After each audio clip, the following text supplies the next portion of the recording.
mau mengeksploitasi emosi dia juga lah. Terus aku juga iseng, aku kan kadang orangnya suka iseng balas-balas komentar emang buat iseng aja.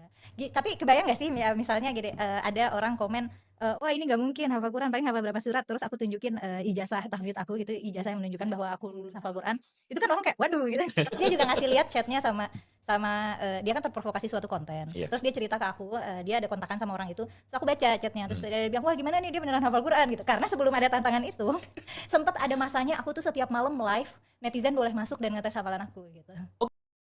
Apakah teman-teman di sini yakin kalau Kumaila Hakimah ini hafal Al-Quran 30 juz? Silahkan tulis di kolom komentar sebelum kita tampilkan videonya. Karena kalau kita dengarkan pengakuan dari Kumaila ini, di mana dia ini mengaku pernah mondok hafal Al-Quran 30 juz, ahli tafsir juga, dan dia ini pernah jadi guru ngaji juga, tapi paling kuat mengkritik agama Islam, menyudutkan agama Islam. Jadi kepada teman-teman, seperti ini hafalan dari Kumaila. ويستعجلونك بالعذاب وهم ولن يخلف ويستعجلونك بالعذاب ولن يخلف الله ولن يخلف الله عليهم ولن يخلف الله وعده ولن يخلف الله وعده وإن يوما على عند ربك وإن يوما عند ربك كألف سنة كألف سنة مما تعدون bagus خالدين وكأي من قرية من Jadi kita sudah mendengarkan ya bagaimana hafalan dari Kumaila ini. Apa pendapat teman-teman di sini? Apakah Kumaila ini hafal Al-Quran atau lagi belajar membaca Al-Quran? Tapi kalau menurut saya secara pribadi, Kumaila ini nggak hafal Al-Quran, tapi dia ini lagi belajar membaca Al-Quran. Kenapa? Karena setiap ayat yang dia bacakan 80% salah. Orang yang benar-benar hafal itu orang yang tidak mengulang, orang yang tidak membiu. Tapi bisa kita perhatikan ya bagaimana hafalan dari Kumaila ini, dia ini mengulang setiap ayatnya.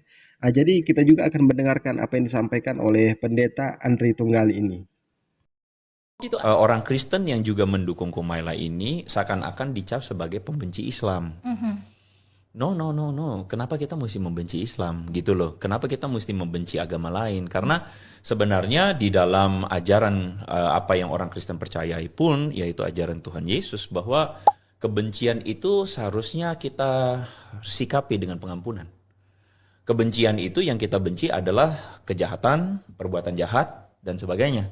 Kalau memang agama yang Anda sebut itu merepresentasikan perbuatan jahat, baru Anda bisa bilang orang Kristen membenci. Jadi kita sudah mendengarkan apa yang disampaikan oleh Mas Andri ini ya. Tapi kalau seperti yang disampaikan oleh Mas Andri ini, cara beragama kita di negeri ini, ya, negeri kita ini akan aman, tidak ada permusuhan antara Islam dan Kristen. Tapi mohon maaf sebelumnya nih Mas Andri, alat bantu dengar itu sama kacamata itu harganya nggak nyampe 500.000. Saya harap Mas Andri coba membeli alat bantu dengar ini dan kacamata.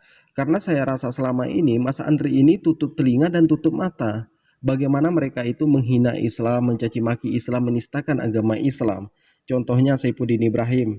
Bagaimana hinaan Saifuddin Ibrahim terhadap Islam? Mas Andri ini ada yang memberikan tanggapan nggak? Bagaimana Dewi Bulan itu menghina Islam? Mas Andri ada memberi tanggapan? Bagaimana si Rudi Simamora itu menghina Islam? Mas Andri ada memberi tanggapan? Tidak mungkin Mas Andri tidak tahu, begitu banyak menistakan agama Islam. Bahkan sampai ada yang membuat buku untuk memfitnah agama Islam. Tapi Mas Andri ini kok tidak memberikan komentar? Kita itu jangan lempar batu sembunyi tangan. Itu yang nggak boleh Mas Andri. Jadi sekarang ini berapa? 86,93% itu jumlah umat Islam di negeri ini. Sekarang Anda mau mengatakan kita itu radikal, tidak toleransi? Kita dengarkan selanjutnya. Namanya seminari, sekolah Alkitab. Kalau misalnya Mela kan ilmu tafsir ya. Tidak ada narasi-narasi itu gitu loh. Narasi-narasi yang bahkan mengatakan bahwa mereka ini harus dioposisi, harus sampai dihancurkan, dikalahkan, tidak ada sama sekali. Dan di dalam pendidikannya pun tidak diajarkan misalnya narasi-narasi permusuhan ini harus diwartakan gitu.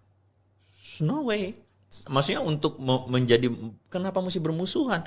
Justru dengan cara demikian kami merusak citra Kristus. Kita sudah mendengarkan apa yang disampaikan oleh Mas Andri Tunggal ini ya. Jadi Mas Andri ini mengatakan kalau kami mencaci maki agama Islam itu artinya kami merusak citra agama Kristen. Saya kagum dengan apa yang disampaikan oleh Mas Andri ini. Mas Andri ini mengatakan kalau usianya udah 40 ya. Bahkan 5 tahun terakhir ini penistaan agama Islam itu luar biasa sekali, di mana mereka menghina agama Islam, mencaci maki agama Islam, menghina Nabi Muhammad SAW. Artinya 5 tahun terakhir itu usia Mas Andri ini 35 tahun. Ketika di usia 35 tahun itu, pikiran itu sangat tajam, penglihatan itu sangat jelas, pendengaran itu sangat bagus. Bahkan kita sudah dewasa, kita bisa menentukan mana yang baik dan mana yang buruk.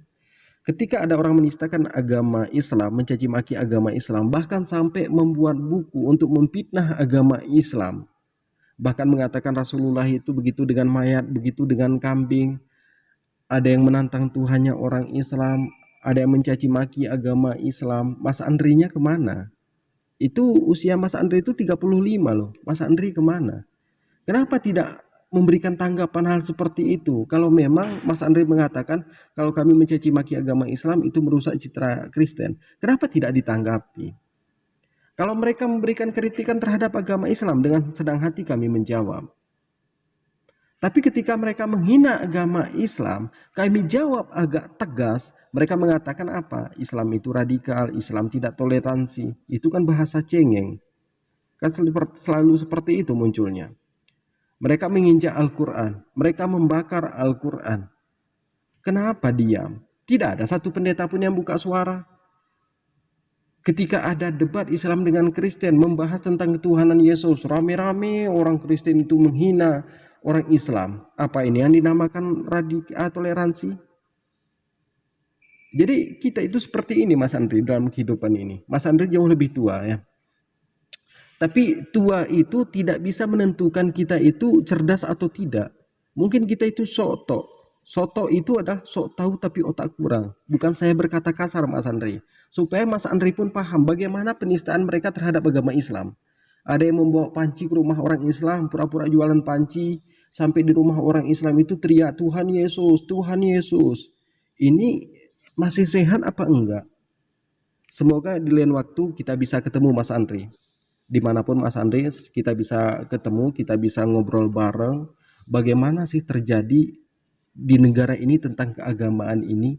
Bagaimana Kristennya, bagaimana dengan Islamnya?